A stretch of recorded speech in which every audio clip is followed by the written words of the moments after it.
Assalomu alaykum vatandaşlar. Mustaqillik yolda izlanish programmamizning 34 soniga xush keldinglar. Bugun biz lager şahitidan mustaqillik jangchisigacha degan temada sürgün hukumatimiz muavin Cumhurreis Sayragul Saatbay xonimni suhbatga taklif qildik. Suhbatimizga xush keldingiz. Sayragul xonim. Assalomu alaykum. Xush ko'rdik. Ko'p rahmat. Vatanni qutqizish, o'zini bilish va o'zgini bilishdan boshlandi. Ya'ni dushmanimizni to'liq bilishdan boshlandi.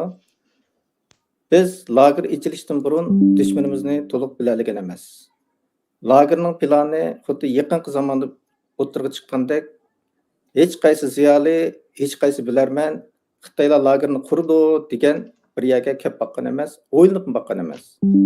Lekin Xitoylar bu planni necha ming yil burun o'tirib qo'yib bo'lgan. Bunda demakchi bo'lganim, o'zining dushmanini talto'kis yo'qotish Xitoylarning azaldan o'zgarmaydigan siyosati.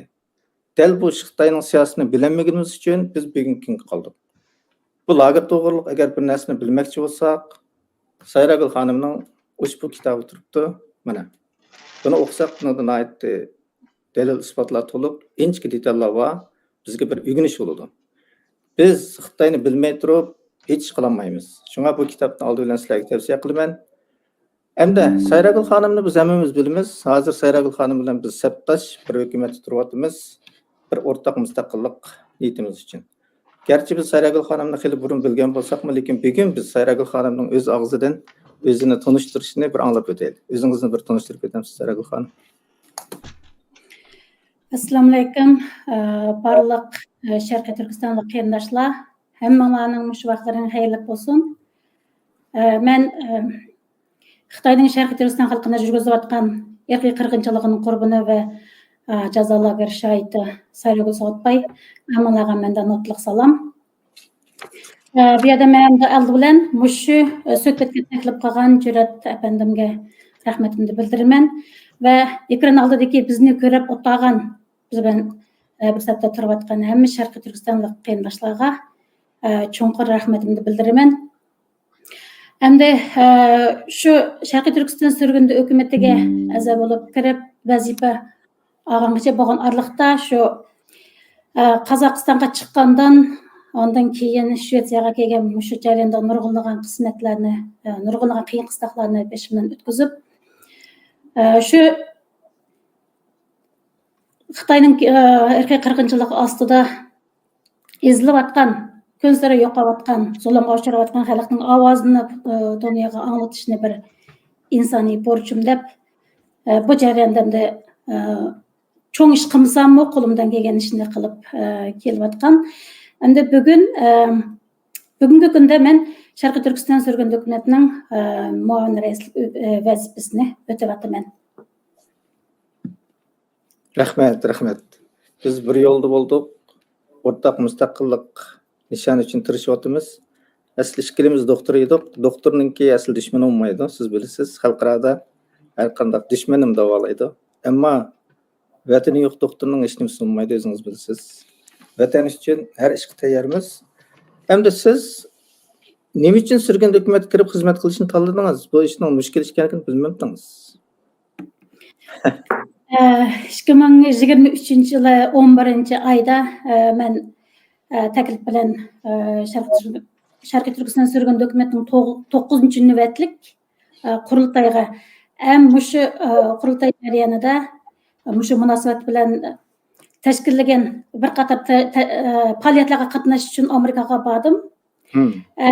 Onundan burun men bu surgundi hukumatga kirman va vazifalarman deb hech qachon o'ylab baxmagan. Ondan borgandan keyin shu qurultay munosabati bilan shu yerga jam bo'lgan rahbarlar va Sharqiy Turkistonlik mustaqillik yo'lida kurash qilayotgan qarindoshlarimning men bo'lgan taklifi ular meni shu surgundi hukumatga a'zo bo'lib kirib vazifa ilib o'zlari bilan birga bir sabta mustaqillik kurash yo'lida mo'ra tutishib, qo'l tutishib birlikda kurash qilish taklifini berdi. Bu vazifa rostini aytganda bu bir oddiy vazifa emas. men shu bu kishilarning bu talabini anglagan vaqtimda jiq o'ylandim. Bu vazifa xuddi aşı zulm ostida ingrayotgan Sharqiy Turkiston xalqining bir umididek, shularning bir taklifidek, shundoq bir his qildim men o'zim. Andan bu Sharqiy Turkiston xalqining, hamma Sharqiy Turkiston xalqining birlikda ittifoq bilan mürni soqishtirib, qo'l bilan qo'limizni tutishtirib turib, birlikda kurash qilishimizning nihoyatda muhim ekanligini, buning Xitoyga bir og'ir zarba bo'lganligini tushunib yetgandan keyin men bu taklifni qabul qildim. Kirgandan keyin bu endi vazifaning üdüsünün çıkış ras men bir oddiy adam uchun elib aytganda bu bir oddiy ish emas. Lekin shu yerdagi qarindoshlarimning ittifoqligini, birligini ham bir maqsad, bir g'oya, faqat Sharqiy Turkistonning mustaqillik uchun kurash qilayotgan mushu kurash yo'lida o'zini atgan mushu urug'ga meni shundoq bir birlikda bu ishni qila oladiganligimizga bir ishonchga yetiladi. Bu yerdagi eng muhim bo'lgani o'sha Sharqiy Turkiston qarindoshlarimning menga bo'lgan ishonchi bo'ldi. Shuning uchun bu vazifani qabul qildim. Rahmat. To'liq cho'ng ish qildingiz amaliyotda. Siz bu jarayonda nurg'un besim kuchirdingiz, hatto o'zingizning qarindoshlar tarafidan to'g'ri tushunilmadingiz, ammo to'g'ri yo'l bosdingiz. Mayli Uyg'ur bo'lsin, mayli qozoq bo'lsin, Sharqiy Turkiston bizning vatanimiz. Faqatla vatanning mustaqilligi bizga umid beralaydi, yashash imkoniyati beralaydi. Siz hukumat kirgandan keyin nurg'un faoliyatlarni qildingiz. Shu faoliyatlaringizni bir tanishtirib o'ta olamsiz? Hukumatga kirgandan keyin nurg'unlagan fursatlar bo'ldi, faoliyat qilish.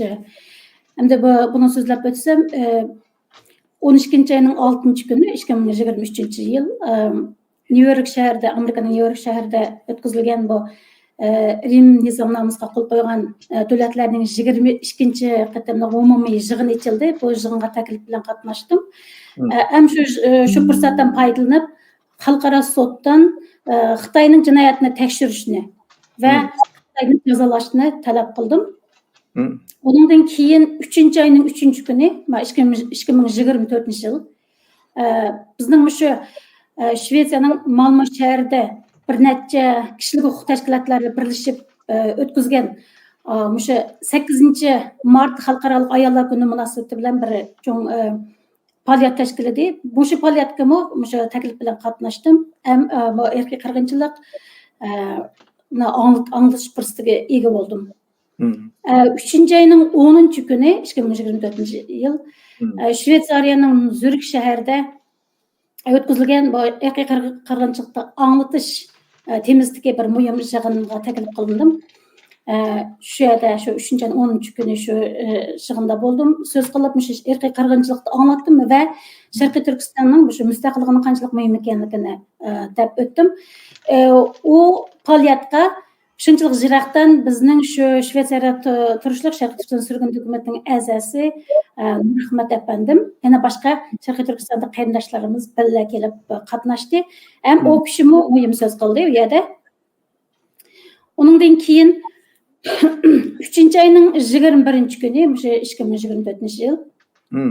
Men o'zim hozir Shvetsiyada ishlayman. Shu ishlayotgan, xizmat qilayotgan yerimdagi rahbarlar mushu mening xalqimning ovozini anglatishning naqadar muhim ekanligini deb o kishilar maslahat qilib, o'zlari bizmi sizga bir shu xalqning ovozini anglatadigan bir sahna yaratib beraylik. Siz bizning bir xizmatkor bo'lish sifatingiz bilan mushu sahnada yana xalqingizning ovozini mushu odamlarga anglating deb o kishilar 3-oyning 21-kuni shu men ishlayotgan o'rindagi cho'ng kutubxonada bir faoliyat tashkilladi. O faoliyatga qatnashib bu yerda nurg'unlagan shaharlardan odamlar kelib qatnashdi. Erkak qirg'inchilikni anglatish fursatiga ega bo'ldim. Ondan keyin 3-oyning 25-kuni taklif bilan Shvetsiyaning poytaxti Stokgolm shahrida Amerikaning Stokgolmda turishliq elchixonasi tarafidan uyushtirilgan Shvetsiyadagi jasur ayollar yumaloq ustal yig'iniga taklif bilan qatnashdim. O yig'indami mushu Sharqiy Turkistondagi erkak qirg'inchilik, yana uning xarakteri, uning davom qilayotganligi, yana Xitoy Kompartiyasining butun dunyoga tahdidini yana bir qatam anglatib, Sharqiy Turkiston xalqining bu mustaqillik kurashining qanchalik bir muhim ekanligini anglatish fursatiga ega bo'ldim. Bu men uchun bir bir xo'shallik ish bo'ldi.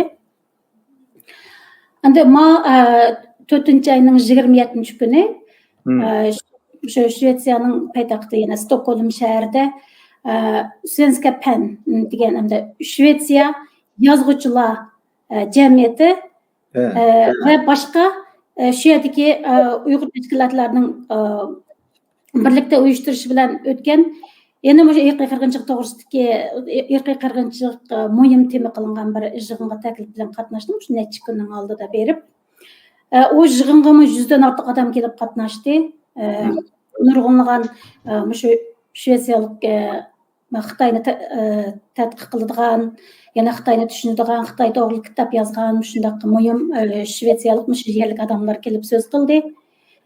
Bu biz uchun ilib aytganda bu genosidni, bu irqiy qirg'inchilikni yana bir palga ko'taradigan, yana bir qatam Shvet xalqiga anglatadigan bir fursat bo'ldi.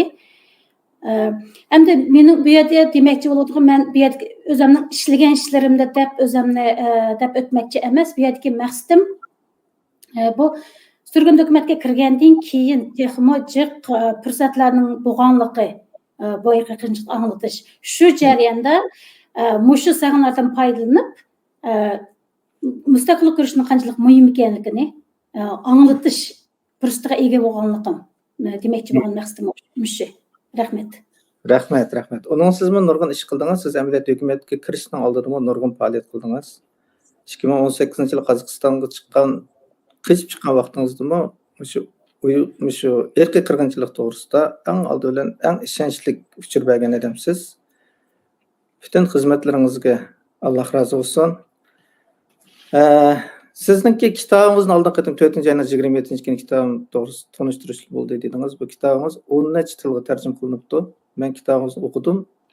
O'qish jarayonida hatto necha qatim to'xtab qilib, kechalari yomon tush ko'rib davomlashtirib olmay qolgan yerlarim bor. Bu kitob nihoyatda yaxshi yozilgan. Bu kitobingiz to'g'riliq olayda to'xtalamiz.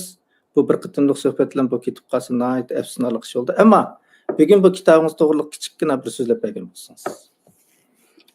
Rahmat.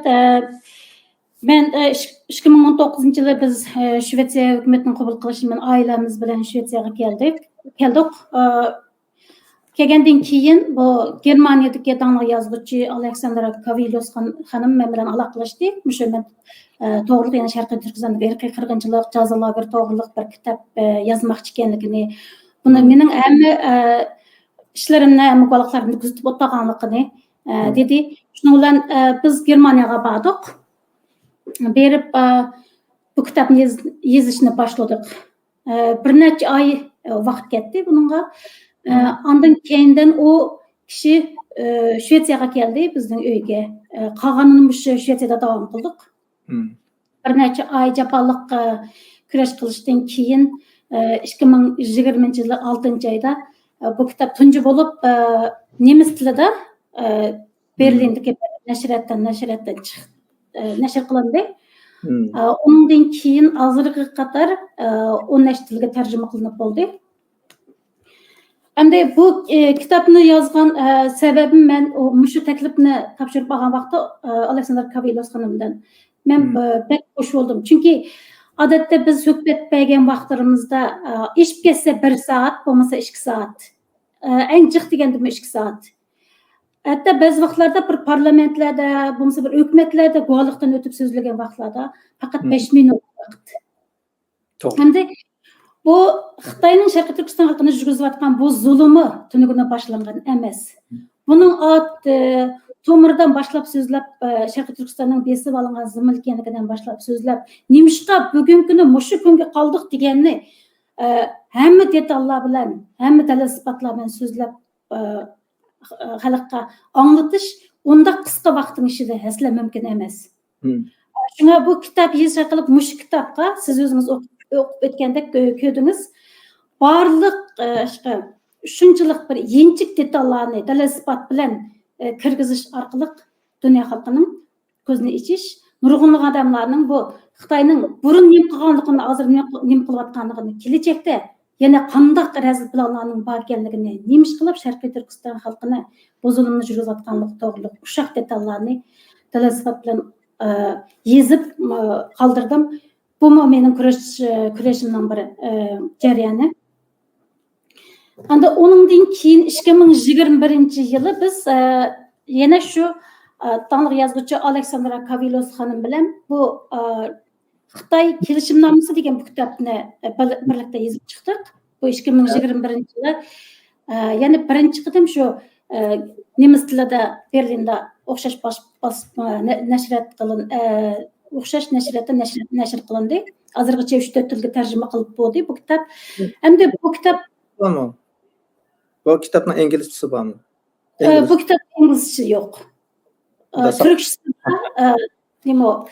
Endi kelajakda Xudoyim bir tarjima qilinadi deb o'ylayman nurg'unlagan tillarga. Endi bu kitobdan bir necha lager shoidlari, guvohchilar bor. Xitoyning shu irqiy qirg'inchilik guvohchilari guvohlik bergan, ularning guvohligi shu kitobga yozilgan. Bu kitobda endi muhimi biz hamma narsaga tahlil qilib, hamma narsaga analiz qilish orqali Aleksandra Kavilos xanım ishkimiz Xitoy Kompartiyasining butun dunyoga bo'lgan tahdidini ushaq detallar bilan tushundirish qildik. Ham buningga qanday qarshi turish kerak ekanligini bir-birlab yezib qoldirdik. Yana eng muhim bo'lgan hozirgi bir yo'l bir balbaq. Mushu Xitoyning mushu planining qanchalik xatar etganligini, mushuning xatarini aks ettirgan kitob bo'ldi bu. Bu kitap to'g'riliq shunday so'zlik. Ko'p rahmat. Rahmat. Bu kitoblarningki bo'lib sizniki lager to'g'risida yozilgan kitobingizniki texnik ko'p tillarga tarjima qilishni umid qilamiz. Bo'lsa qozoqcha, uyg'urcha, hatto xitoycha degandek tillarga tarjima qilinsa, texnik ko'p odamlar ko'rsa deb o'ylaymiz. Kelgusida bu ishlarni bo'lib qolar. Hamda sizniki bu Xitoyning tahdidi degan gapni siz bu kitobingizda dedingiz, boshqa yerda bu kitobning ichida nurg'un ko'rdim men. Ham boshqa yerda so'zlagandimmi, noyat inchiq qilib dedingiz. Sizning siyosiy qarashlaringiz alayda bir yuqori saviyada deb qarayman men.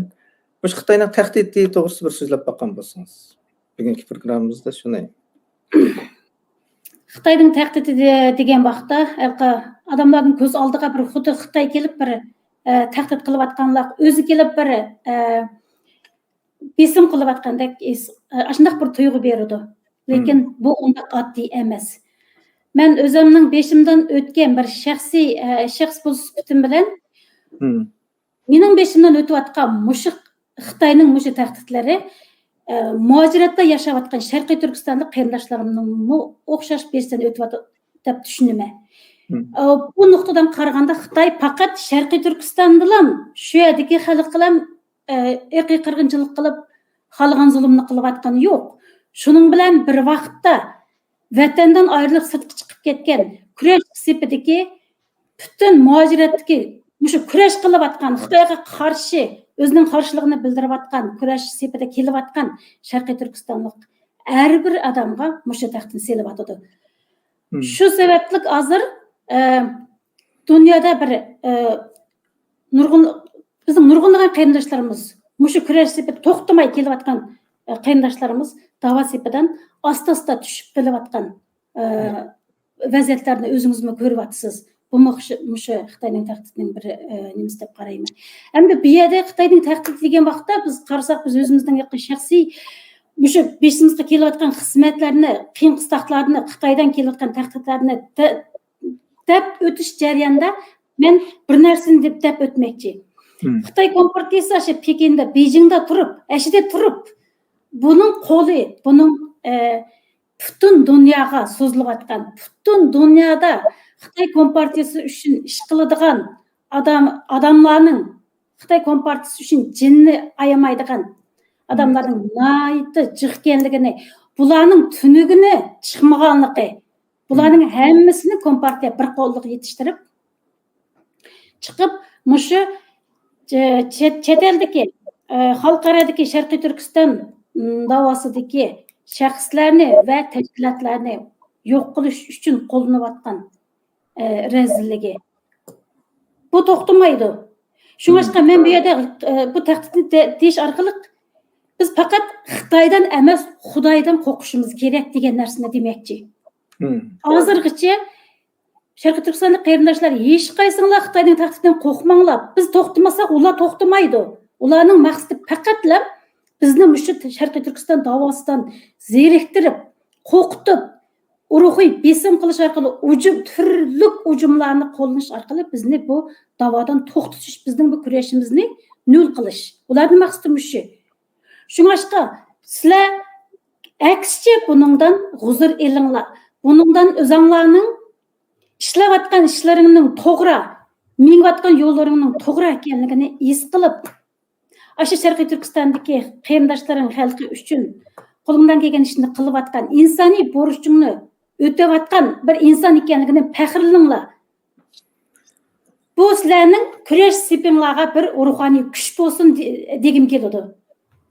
Rahmat. Bergen bedellerimiz arziydi degan gap. Hamda siz bu Xitoyni tahdid degan vaqtingizda siz qechib Qozog'istonga chiqqan vaqtingizda Xitoyning qo'li Qozog'istonga har bir bulunga yetib bo'lgan. Sizga ashada to'g'idek bir imkon bermagan. Demak, Xitoyning tahdidi hamma yerda, har zamon bor. Ammo biz shu tahdid kuchirgan taqdirda biz har qancha bedel bersak, lekin bu qilayotgan ishimiz arziydi. Chunki bundan boshqa yo'l yo'q. Agar biz Xitoyga boshqacha muomala qilsak, ular bizga boshqacha muomala qilgan bo'lsa-da, o chaqda biz boshqani o'ylashgan bo'lsak, u yo'l yo'q. Sizning demoqchi o'g'lingiz to'lim yaxshi joyga tushdi. Endi hozirgi vaziyatni bir tahlil qilib boqqan bo'lsangiz, hozirgi vaziyatga bo'lgan analizingizni bir anglab boqqanmiz va hozirgi vaziyatni men bir necha nuqtaga yig'incha qilmoqchi. Birinchi, Xitoy o'zi qilgan bu jinoyatni yoshirish uchun xalqaradan turli o'yinlarni, turli yolg'on tashviqotlarni qilyapti. Turli masalan bu sayat öməklərini, bo'lmasa chet elda o'zlarini qo'llaydigan davlatlarning rahbarlarini avatish, ularni qarshilish, ularga turli yolg'on mushu sahnlarni ko'rsatish degandek. Hozirgacha mushu ta'tir tashviqotning, bu yolg'on tashviqotning natijasi ikki xil natija berganligini his qildim. Birinchisi, bundan nurg'unlagan odamlarning qaymoqib buni shinib boshlaganligini, masalan, u yerda hamma narsa bo'shabdi, burunqidek emas, hamma narsa asliga qaytib normal bo'lishga boshlabdi degandek bir ashundaq bir ruhoniy bir vaziyat shakllanibdi. Shunga qarindoshlarimiz nurg'unlagan odamlar buningga shinib, hozir u yerda hamma narsa xuddi yaxshi bo'lgandek atigulikka o'tanga borsa, burunqideklan bir vaziyatni ko'ra oladigandak bir tuyg'uga kelganligi. Bu butunlay xato. Men buni ko'rgan vaqtda nihoyatda afsuslandim. Chunki Xitoyning ta'tir tashviqoti, yolg'on tashviqoti butun hamma yerda bor, har zamon bo'ladi.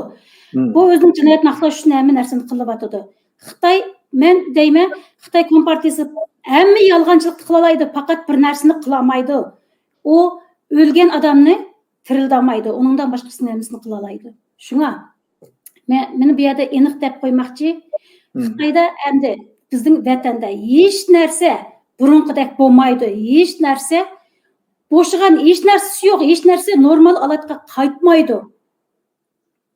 Buni biz qo'limizdan chiqarib yetishimiz kerak.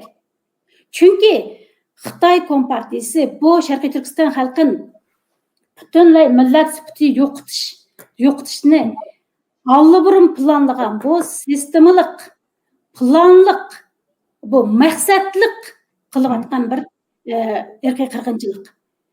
U nurg'unlagan, millionlagan mablag'larni selib turib, bu ishni yurgizyapti. Endi Xitoy 20 yilda to'xtab qoldigan, o o'zining maqsadiga yetmay qo'ymaydigan ekanligini bizning tushunishimiz kerak. O cho'qim qiladi. Shunga hech narsa yaxshi bo'lmaydi. Men bu yerda demoqchi bo'lganim, Sharqiy Turkiston xalqi chinayotgan tashviqotga, mayli chet ellikda bo'lsin, o'g'inishni, kurash qilishni davom qilishni umid qilaman. Yana ikkinchi bir narsa, ümidsizlanish. Bu Xitoyning ruhoniy muajiratlik mushu davosipatga qarindoshlarimizning kurashini to'xtatish uchun ularga qilayotgan ruhoniy hujumi. Bu hujum natijasini berdi deb qarayman men. Buningda Xitoy g'alaba qildi. Chunki buningdan ümidsizligan bir ish paydo bo'ldi. Shuning bilan nurg'unliq odamlar, "Voy bo'ldi, bizning bu kurashimizdan hech qanday natija chiqmaydi. Xitoy degan kuchlik" deb o'zlari qo'rqitadigan, ümidsizligan bir vaziyat paydo bo'ldi. Bu asta kurash qilayotgan u bir odam ikki odam yana bir odamga deydi, o odam yana bir odamga deydi. Shu orqali bizning o'zimizning og'zimizdan shu tashviqot tarqalyotadi. Bunda qolgandan keyin bir-birlab da'vo qilayotgan odamlarning hammasi zerikib, "Ay bo'ldi, buningdan hech narsa bo'lmaydi. Yaxshi turmushimizni qilaylik. Bo'ldi. Buningdan hech qanday umid yo'q. Baribir biz Xitoyni yengamaymiz" degan bir vaziyat shakllangan. Bu ikkinchisi. Bu vaziyatni shakllanishning o'zi Xitoyga taslim bo'lganlik. Buning o'zi biz Xitoyning g'alaba qilishiga yo'l ochib bergan bo'lamiz. Amaliyotda biz har vaqtda umid uzmasligimiz kerak. Cho'qim bir yaxshi kunlarning bo'ldiganligiga ishonishimiz kerak. Hayotni hamma odam tinch hayotni kechirganni yaxshi ko'rdi. Lekin hayot, ashi oddiy hayot o'tab, birdan bilan o'tab ketadi. Uningdan iz qolmaydi. Faqat iz qoldigan narsa, tarixda qoldigan narsa nima deganda, millating uchun qilgan kichik ishlaring mushu narsa qoladi tarixda. Shunga faqat qo'limdan nima kelsa shuni qilaman, cho'qim g'alaba qilamiz. Biz cho'qim Sharqiy Turkistonning mustaqilligiga erishimiz degan iroda bilan, degan g'oya bilan hayot kechirish kerak. Buningdan ortiq manlik hayot bor deb o'ylamayman. Rahmat. Nayt yaxshi dedingiz. Bizning qilgan ko'rishimiz arziydi. Hatto hayotimizda bilsakmi, arziydigan ish bu, ulug' ish. Alloh rizosi uchun qilamiz bu ishni. Endi Xitoyni eng andishiga soladigan vaziyat nima? Xitoyni eng andishiga soladigan vaziyat Sharqiy Turkistonning besib olingan zimin ekanligini e'tirof qilish. Yana Sharqiy Turkistonning faqat mustaqillik uchun kurash qilayotgan kurashganlar. Mushu Xitoyni eng andishiga soladigan ish. Mushu ishning yana ikkinchisi nima deganda, mushu g'oya, mushu maqsad yo'lida, mushu mustaqillik kurash yo'lida barliq Sharqiy Turkistonlik qarindoshlarning bir yerga jam bo'lib ittifoqlashib ketishi. Mana bu Xitoyni eng bearam qiladigan, Xitoy ko'rishni eng xolamaydigan vaziyat. Shunga hozir Sharqiy Turkiston mushu kurash yo'lida ketayotgan Sharqiy Turkiston surgunda hukumatiga bo'lgan, mushu surgunda hukumatni yo'qotish, mushu surgunda hukumatni pochilash, ovozini yo'qotish uchun qilinayotgan nurg'unlagan ishlar mushuning bir haqiqiy sifati deb qarashga bo'ladi. Buningdan faqat Sharqiy Turkiston xalqi uchun mustaqillikdan boshqa yo'l yo'q. To'g'ri. Rahmat. Bizning hukumatimiz shunday qilsa, bizning xizmatini qilsa, xalqimizning qalbiga mustaqillik ruhini tersa, Xitoylar bundan eng qo'rqaydi. Har xil chapon almashtirib, har xil o'yinni o'ynaydi. Agar har qanday o'yinning natijasi hukumatni ojizlashtirish, hukumatning inoatini to'kish bilan oxirlashgan bo'lsa, bu Xitoyningki manfaatiga dasturlik bo'ldi. Gap chiroyli bo'lgan bilan biz hamma ishning natijasiga qarashimiz kerak. Shunga biz bu hozir bo'layotgan o'yinlarga nisbatan bek hayajonlanib ketib, hammadan chaponni o'xshash kiyib olibdi. Biz bilan hamkorlashishga o'xshaydi desak bo'lmaydi. Hamkorlashmaydigan o'xshaydi desak bo'lmaydi. Vatanning mustaqilligi uchun hamma nimasini ataydigan nurg'un oqko'ngil qarindoshlarimiz bor, ammo suiqasdga hiylaga dastlab ketayotdi, hiyla nayranga. Shunga buni bizning ogohlantirish majburiyatimiz bor. Hamma ishlar oldimizda o'tirib chiqadi. kim vatan uchun, kim o'zining cho'ntagi uchun, o'zining manfaati uchun ishlayotganligi biz buni keyin ko'ramiz. Eng oxirida sizdan so'raydigan bir savolim, biz shunda muhojiratda turib, vatanniki mustaqillik uchun kurash qilyapmiz. İşlerimiz shunda mushaqqatda, jafoda ketyapti. Biz iqtisoddami, odamdami qattiq qiynalamiz. Ammo shunda ahvoldami siz shu bizning vatanimizning kelgusi mustaqillik nisbatan ishonchingiz bormi? Nayta yaxshi savol. Men Sharq Turkiston sürgündü hökumetining qilayotgan ishlarini burunma biletdim. Albatta. Keyin o'zim sürgün hökumetga kirib vazifa olgandan keyin u yerdagi qarindoshlarimning kurashgarlik bu urug'ini texmo aniq tushunib yetdim desam bo'ladi. Eng bu yerdagi odamlik hurmatga sazovor bo'lgan bir narsa, Sharq Turkiston sürgün hökumetiga barliq qarindoshlarim faqatlam Sharq Turkistonning mustaqillik uchun kurash qilayotgan, kecha kunduz demay qo'ldan kelgan ishni qilayotgan, mushu uchun o'zining jonini pido qilishdanmi yanmaydigan mushundaq urug'i va shaxsiy manfaatni millatning mustaqilligi mushu kurashga aralashtirmaydigan hech qanday shaxsiy manfaati yo'q pokiz insonlar yig'ilgan. Bu bir sürgünde hökumetning kurash qilish yo'lining qanchalik naqadar muhim ekanligini, naqadar to'g'ri ekanligini isbotlab beradi. Men bunga texmo aniq ko'zim yetdi desam bo'ladi. Hozir biz bu jarayonda o'zingizmi ko'rayotgandek bilmaydiganimiz bir-birimizdan o'rganib, shunchalik bir ittifoq bilan, bir uyning bolasidek shunchalik bir birlik bilan bir-birimizni qo'llab, bir-birimizni yo'lab, bilmaydiganimiz bir-birimizga yordam qilib, birlikda kurash qilib kelyapmiz. Bu yerdagi mayli har qanday bir inson kurash qilish jarayonida boshqa narsa muhim emas. Eng muhimi iymon yurakda bo'lish kerak. İkincisi shaxsiy manfaatni milliy manfaatga aralashtirmaydigan mushundaq bir pokiz bir kurash yo'li bo'lishi kerak. Mush ikki narsa bo'lgan bilan onundan keyin uchinchi bir muhim narsa butun Sharqiy Turkiston xalqining mushu yo'lda birlashib ketishi. Mushu bir mustaqillik kurash yo'lida ittifoqlashib birlikda mengishi. Mushu uch narsa bo'lgan vaqtda men bu kurashning cho'qim bir g'alaba qildiganiga ishonaman. Tarixdagi nurg'unlagan ishlar shuni isbotladiki, cho'qim adolat bir kuni g'alaba qiladi. Men Sharqiy Turkistonlik muhojiratlik barliq Sharqiy Turkistonlik qarindoshlarning bizning faqat agar millat sifati yo'qolib ketmaydigan yo'lni tanlaydigan bo'lsak, u mustaqillikdan iborat. Hech boshqa yo'l yo'q bizda. Mushuni tushunib yetishimiz kerak. Yana Sharqiy Turkiston sürgün hökumetini qo'llab, mushu yo'lda hammamiz birga kelishimiz kerak.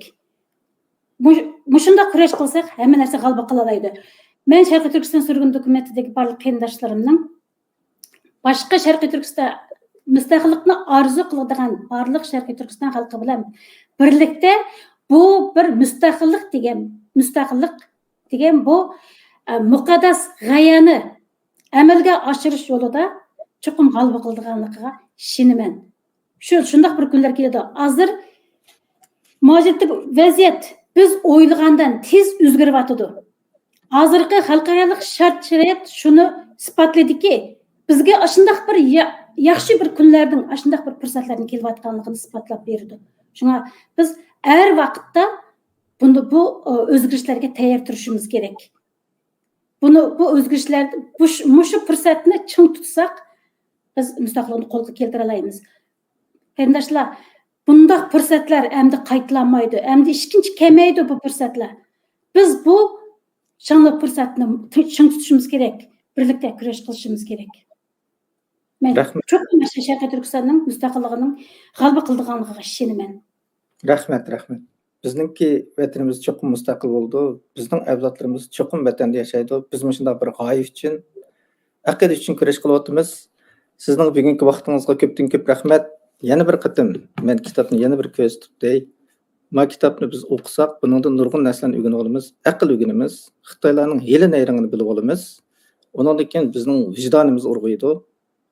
Bizning vatandagi lagerda bizning xalqning tatqan zulmini bilamiz buningdan. Nurg'un narsani o'rganamiz. Shunga yana bir qatam bu kitobni ko'rsatdim. Hammanglarning shuni bir o'qib chiqishinglarni umid qilamiz. Undan keyin bizningki Xitoylarning nayrangmayli qanday bo'lishini qat'iy nazar bizning shu muajiratdagi bir qism yoshlar, bir qism odamlarning qalbisi shunday ochiq. Ba'zi ishlarga nisbatan o'tkir fikr yurgizadi. Biz bundan nəhayət xoş olumuz. Çünki bu xuddi G'ulom Osmondek bizningki ustozlarimizningki uzun yillik tarbiyasidan natijasi deb qarayman. Hatto G'ulom Osmonga o'xshash bir umrni vatan uchun ataganlargimi ba'zanlar hujum qilishni planlayotdi. Men shuni hayron qolaman. Andan keyin biz diqqat qilsak yaqinda bu Dunyo Uyg'ur qurultiyi o'ziningki 20 yillikni tabriklab chiq faoliyatlarni qilyotdi. Dağdığa natija emas. Men onu qildim, bunu qildim deysizlar, natija olmaydi. Ularning natijasini ko'rdik biz.